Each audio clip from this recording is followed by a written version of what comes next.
Apa sih ekspektasi kita ketika hidup di ibu kota? Kesempatan buat punya karir yang mapan, adanya fasilitas publik yang mudah dijangkau, atau karena dikelilingi banyak tempat-tempat modern yang memukau? Tapi sayangnya realita hidup di ibu kota ternyata nggak seindah itu. Karena sebagian banyak waktu kita justru dihabisin buat tua di jalan.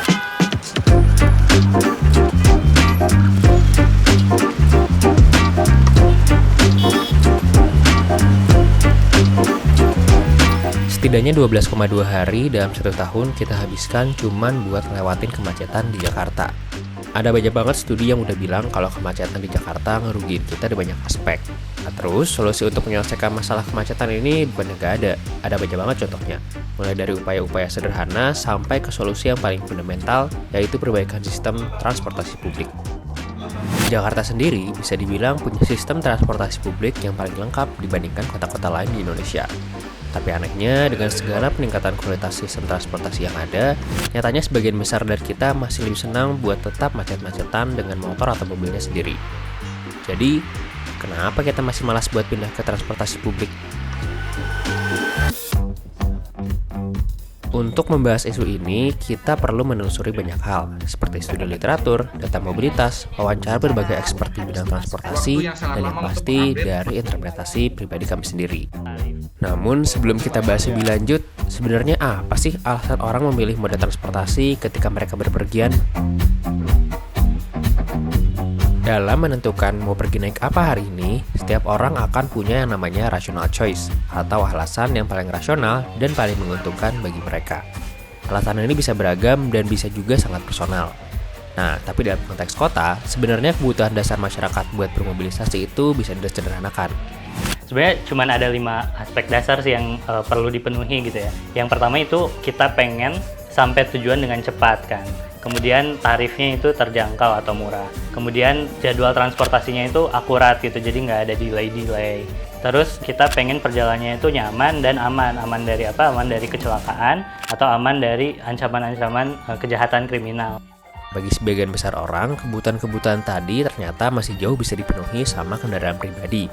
Kami pernah menanyakan hal tersebut kepada warga di internet dan terdapat beberapa kata kunci yang muncul, yaitu fleksibel, mudah dijangkau, nyaman, dan harga yang lebih murah.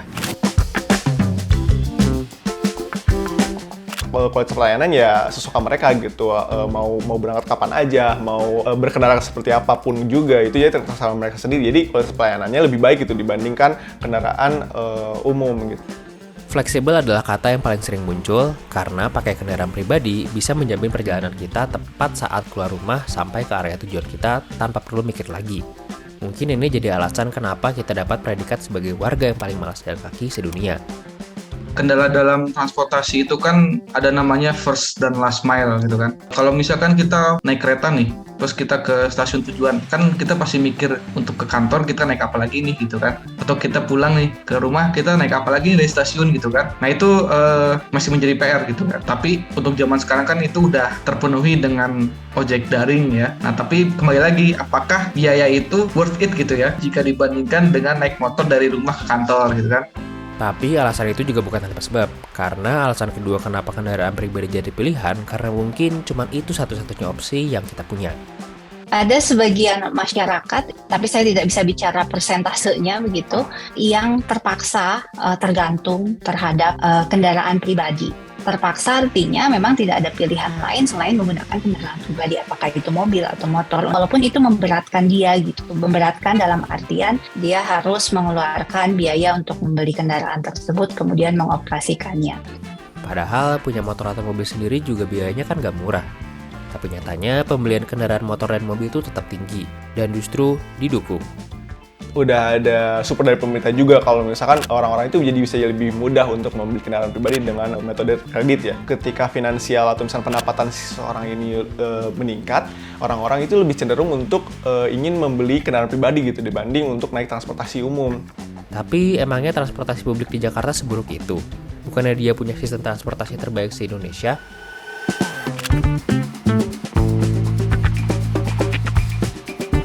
Mungkin bagi sebagian besar orang di Indonesia, kita selalu melihat kalau Jakarta itu udah sangat bagus banget dibandingkan kota-kota lainnya. Tapi memang ada beberapa hal yang perlu diperhatikan gitu untuk lebih memaksimalkan pelayanan transportasi publik di Jakarta. Yang pertama ada soal coverage-nya, fasilitas, kemudian inklusivitas, dan penanganan isu-isu sosial yang suka terjadi di moda transportasi tersebut. Yang pertama, mungkin secara akses, ada beberapa kajian juga yang sudah membahas kalau tidak semua wilayah di Jakarta itu mudah gitu mengakses transportasi publik yang sudah tersedia. Bahkan di pinggiran kota Jakarta ini bisa sampai 2,5 km yang mana cukup jauh gitu untuk berjalan kaki ke titik transit terdekat. Kemudian yang kedua, dari sisi fasilitas moda transportasi. Kalau kita sadari di pemberitaan, masalah fasilitas ini masih sering terjadi. Misalkan AC-nya rusak atau gangguan sinyal gitu, jadinya ke-delay. Ada lagi juga soal fasilitas stasiun kayak lift atau eskalatornya yang macet gitu. Selain itu ada juga persoalan bahwa transport ini belum bisa diakses semua orang, misalkan disabilitas. Banyak sarpras transportasi publik yang belum ramah gitu bagi mereka. Bisa jadi disebabkan kelompok rentan ini hanya sebagai objek, tidak diikutkan berpartisipasi sebagai subjek dalam proses perencanaannya. Jadi tidak sesuai kebutuhan mereka gitu. Kemudian isu-isu sosial lain juga masih kerap terjadi ya tadi. Ketika padat gitu sering ada yang merasa dilecehkan, kehilangan barangnya, kecopetan, dan hal-hal lainnya. Meskipun dengan segala perkembangan yang ada, nyatanya transportasi publik di Jakarta masih belum bisa untuk semua orang. Tapi sebentar. Sebenarnya siapa sih yang bertanggung jawab sama semua hal ini? Siapa yang sebenarnya punya kuasa buat ngurusin sistem transportasi kayak sekarang?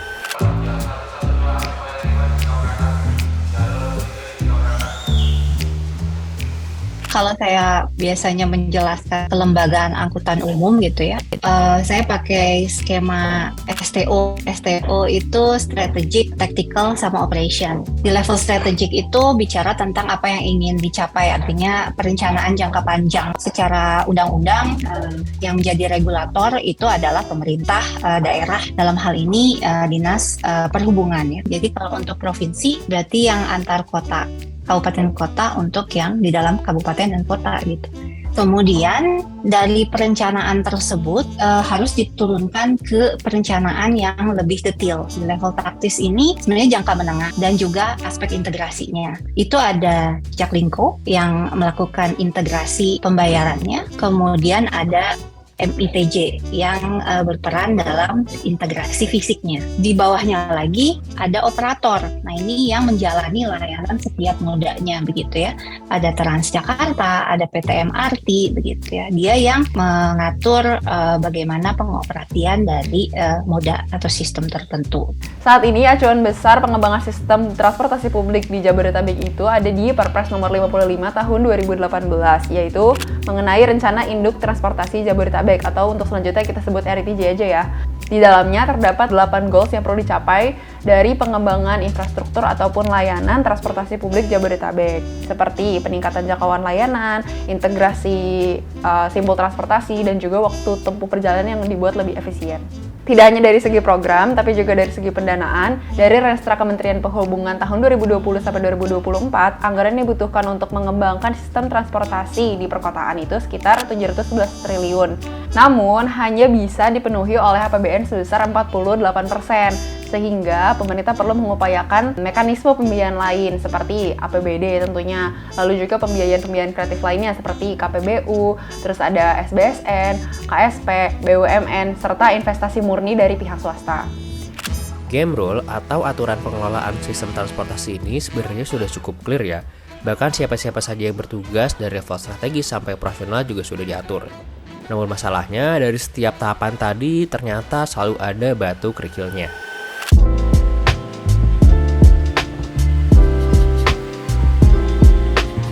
Nah, kendala yang berikutnya, kendala kelembagaan. Kalau di Jabodetabek agak rancu ya, karena provinsinya kan DKI Jakarta, sementara kabupaten kota lainnya kan jadi ini Provinsi Jawa Barat. Itu kan tidak dilihat oleh pengguna ya. Yang penting kan dia bisa jalan dari Depok ke Jakarta gitu ya, naik kendaraan yang terintegrasi. Tapi di balik layarnya perlu dasar hukum ya untuk melakukan integrasi dan kerjasama tersebut. Kalau kita melihat di daerah-daerah selain Jakarta, kalau Jakarta kan udah bagus ya, tapi di daerah-daerah itu masih konvensional, dan kalau kita coba naik ya, waktu itu saya iseng naik, kondisinya memang memprihatinkan gitu. Tapi di satu sisi sudah ada lembaga khusus yang menaungi masalah transport ini, namanya BPTJ. BPTJ itu adalah pengefors utama dari RITJ ya, yang salah satu tujuannya adalah moderasi 60%. Cuman perlu diperkuat lagi gitu Mas, karena memang dari dulu memang aturan kita itu sangat terkotak-kotakan dalam batas administrasi, kan kita kan mempunyai undang-undang tentang otonomi daerah ya. Ada suatu dokumen yang dibuat oleh World Bank ya, jadi hanya Jakarta yang mampu untuk mengajukan loan sendiri untuk membiayai MRT dan LRT. Kota-kota lainnya tidak mampu secara finansial, mereka hanya mampu untuk membangun BRT. Tapi dengan kemampuan fiskal yang ada, sistem apa yang bisa dikembangkan pada saat ini gitu ya kira-kira ya. Sudah berapa besar sih porsi yang dipakai untuk angkutan umum gitu? Ternyata kecil-kecil gitu ya. Fakta bahwa Undang-Undang Pemerintah Daerah itu menyebutkan bahwa transportasi atau perhubungan itu adalah kewajiban pemerintah tapi bukan pelayanan dasar ya. Itu adalah representasi dari keberpihakan terhadap angkutan umum.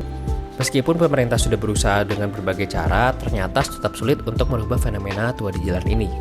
Jadi sebenarnya faktor apa sih yang benar-benar mempengaruhi cara kita bermobilisasi?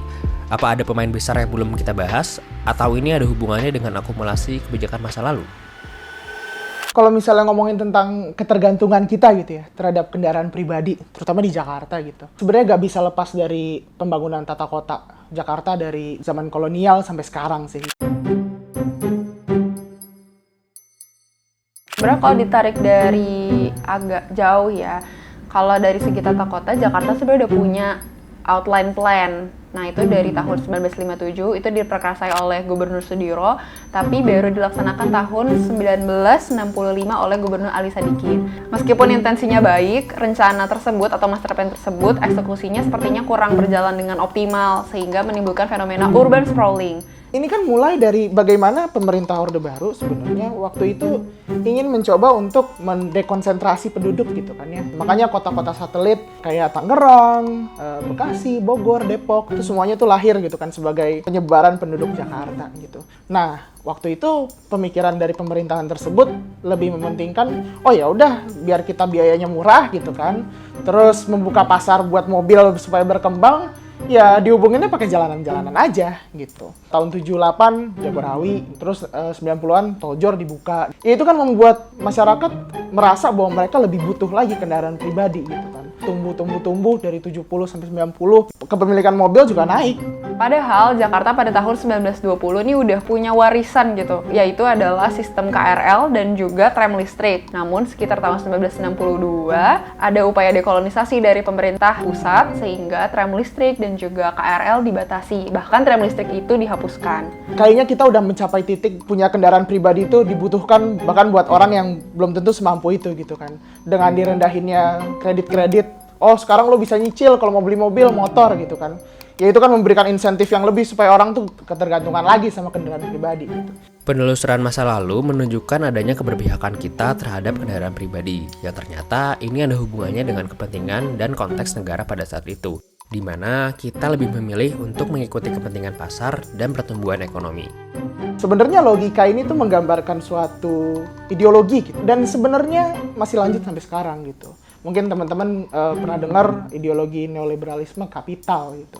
Di mana ideologi ini tuh lebih suka sama ide-ide atau pembangunan yang berhubungan dengan kebebasan pasar, intervensi pasar dan segala macamnya. Kalau misalnya membuka jalanan dan segala macamnya, ada industri-industri yang akhirnya tuh bisa dibuka gitu kan ya. Salah satunya ada industri mobil. Logikanya adalah kalau misalnya jalanan lebih banyak, insentif untuk beli mobil lebih banyak. Sementara kalau misalnya semua orang lebih dikasih insentif untuk pakai transportasi umum, orang kan akan mikir ya ngapain gue pakai mobil gitu kan. Tapi sebenarnya logika ini tuh udah dari turunan dari zaman kolonial gitu ya. Dimana pas zaman kolonial kepentingan kelas elit-elit kaum Belanda gitu ya, yang tinggal di daerah-daerah elit, biasanya dilayani dengan kendaraan-kendaraan, baik itu tram dan segala macamnya. Sementara yang kelas bawah biasanya nggak diberikan akses buat itu. Ada elemen-elemen kelas yang lebih mendalam juga kalau misalnya kita mau ngomongin tentang transportasi umum, transportasi pribadi, tata kota, itu tuh ada hubungannya dengan isu-isu kelas. Walaupun kita suka mikir bahwa oh iya transportasi umum tuh inklusif gitu kan, accessible buat semua gitu. Tapi kalau di Jakarta,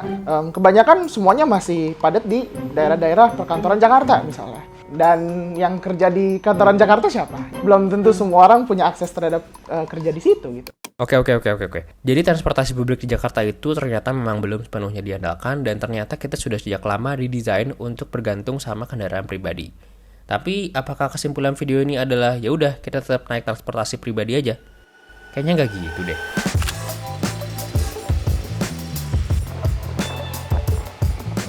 Meskipun sistem transportasi publik di Jakarta masih banyak PR-nya, bukan berarti naik kendaraan pribadi adalah jawaban. Karena meskipun terlihat lebih menguntungkan, nyatanya ada banyak banget hidden cost atau kerugian-kerugian yang nggak kelihatan kalau kita naik transportasi pribadi.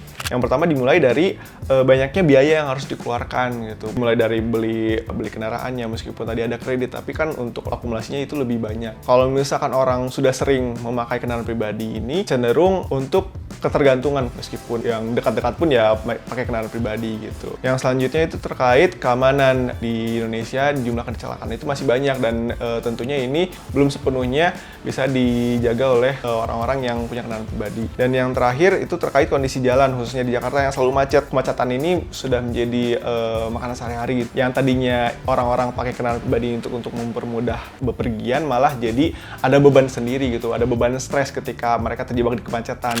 Sebenarnya, sebagai warga kota, bisa berpergian kemana-mana dengan lancar adalah hak semua orang.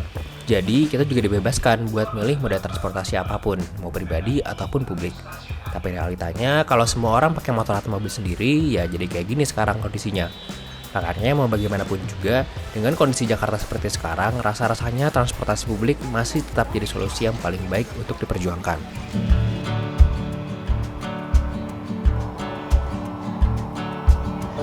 Ya sebenarnya karena benefitnya sih jauh lebih banyak gitu daripada menggunakan kendaraan pribadi. Impact-nya sendiri itu bisa ke sisi sosial, lingkungan, sampai ekonomi gitu. Yang paling jelas sih kita bisa memfasilitasi mereka yang nggak punya privilege beli kendaraan pribadi gitu, sehingga orang-orang ini tetap bisa berpergian untuk memenuhi aktivitas atau kebutuhan hidupnya. Benefit lainnya dapat mengurangi kemacetan dan kecelakaan lalu lintas, yang mana bisa juga meningkatkan kualitas hidup dan kesehatan lingkungan. Kita dapat mengurangi polusi dengan berkurangnya kendaraan pribadi, berkurang juga gitu sumber-sumber polusi di ibu kota gitu ya. Fenomena tua di jalan adalah fenomena yang kompleks, tidak ada jawaban saklek, dan solusi serta penerapannya mungkin akan sangat berbeda-beda tergantung tempat, masyarakat, ekonomi, ideologi, dan mungkin soal waktu. Kita nggak bisa dengan mudah menyalahkan salah satu pihak aja. Masih ada banyak banget yang perlu dipelajari, ditelusuri, dan didiskusikan. Tapi mau bagaimanapun juga, Jakarta tetap memiliki sistem transportasi publik yang baik dan menuju ke arah yang benar. Oleh karena itu, yuk kita cobain naik transportasi publik.